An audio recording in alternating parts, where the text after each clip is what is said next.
आज के इस वीडियो की शुरुआत कुछ खास सवाल से करते हैं। क्या आप खुश हैं? अगर है तो आप खुश नसीब है और भगवान आपकी खुशियाँ बरकरार रखे। और अगर नहीं है तो खुश कैसे रहा जाए? चलिए इस गुत्थी को साथ मिलके सुलझाते हैं।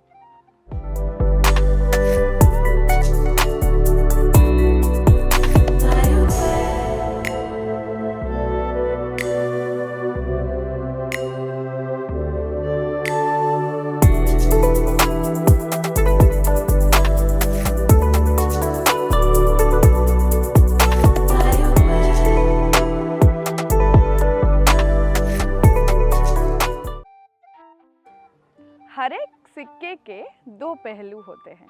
वैसे ही सुख और दुख हमारी जिंदगी के हिस्से हैं। किसी के हिस्से में खुशियाँ ज़्यादा और गम कम, तो किसी के हिस्से में गम ज़्यादा और खुशियाँ कम। एक व्यक्ति जिसका नाम था शंभू एक साधु के पास गया और उनसे पूछा कि बाबा, उत्सव मनाने का सबसे बेहतरीन दिन कौन सा है? साधु ने कहा, मौत से एक दिन पहले। शंभू चौंक गया और कहने लगा कि बाबा, मौत का तो कोई वक्त नहीं होता है, तो हम उत्सव कब मनाएं? तो साधु ने प्यार से मुस्कुरा के शंभू से कहा कि जिंदगी के हर एक पल को आखिरी समझो और जिंदगी जीने का उत्सव मनाओ। क्या खुश रहना हमारी प्रायोरिटी है?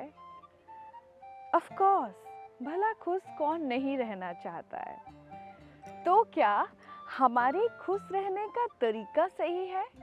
अगर है तो हम खुश हैं, और अगर नहीं है तो हमें ज़रूरत है अपनी तरीकों को बदलने की, अपनी नज़रिया को बदलने की। एक कहावत है ना, पैसा खुशियाँ नहीं दे सकता है, फिर भी हम सबको उसकी ज़रूरत है। बहुत सारे लोग ऐसे भी हैं जिनके पास पैसा तो बहुत है, फिर भी वो लोग खुश नहीं हैं। इसके सबसे बड़ा कारण ये है कि लोग जिस रास्ते पे चल रहे हैं, या तो वो रास्ता गलत है या फिर उस रास्ते की मंजिल गलत है।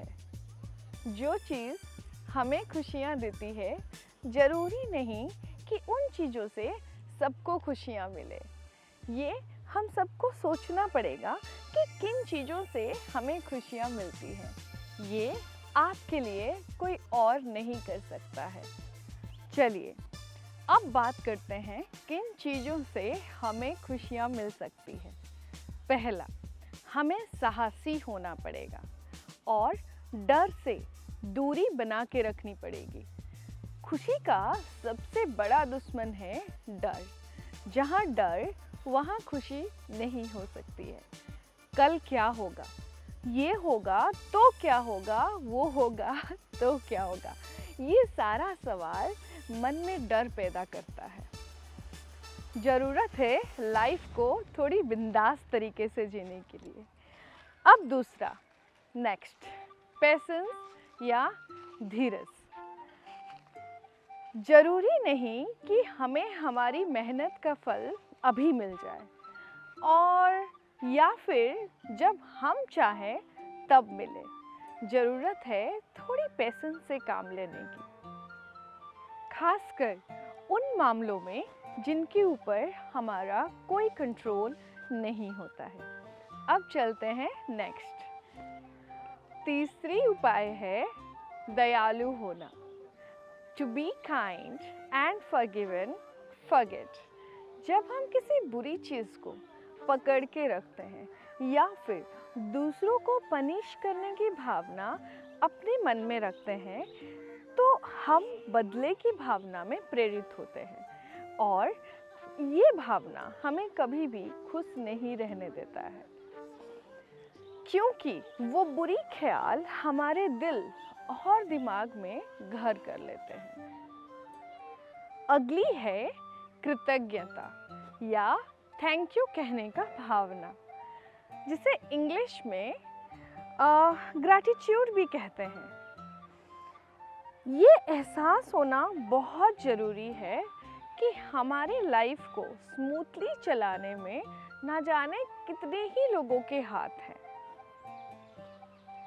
उस किसान से लेके जो खेतों में अनाज उगाते हैं, उस ऑटो वाले भैया तक जो हमें हमारे मंजिल तक पहुंचाते हैं, उनके मेहनत का मोल भाव करके बस कुछ पैसा दे देने से हमारे काम ख़त्म नहीं होता है। कुछ नहीं तो एक प्यारी सी मुस्कुराहट के साथ एक थैंक यू तो बोल ही सकते हैं। आखिर खुशियाँ बांटने से ही तो बढ़ती है। Now last but certainly not the least आता है ढेर सारा प्यार। हमें दूसरे से तो प्यार करनी ही चाहिए, पर सबसे पहले अपने आप से करनी चाहिए। अगर हमें अपनी ही पर्सनालिटी अच्छी ना लगे तो हम कभी खुश नहीं रह सकते हैं। So to be loved, love yourself first. और यही बात तो बाइबल में भी लिखी हुई है। लव दाई नेबर मीन्स हमें अपने नेबर से ही नहीं बल्कि अपने आसपास जो भी है सबसे प्यार से रहना चाहिए, तभी हम खुश रह सकते हैं। अक्सर ज़िंदगी के ये छोटी मोटी खुशियाँ ही होता है जो हमारी ज़िंदगी की मायने बदल देती है। ज़रा सोचिए, क्या होते आप, हम और ये सारा जहां अगर नहीं होती ये छोटी मोटी खुशियाँ। वो पहला खिलौना कहूँ या फिर पहली गुड लक की पेटी, वो पहला खिलौना कहूँ या फिर पहली गुड लक की पेटी।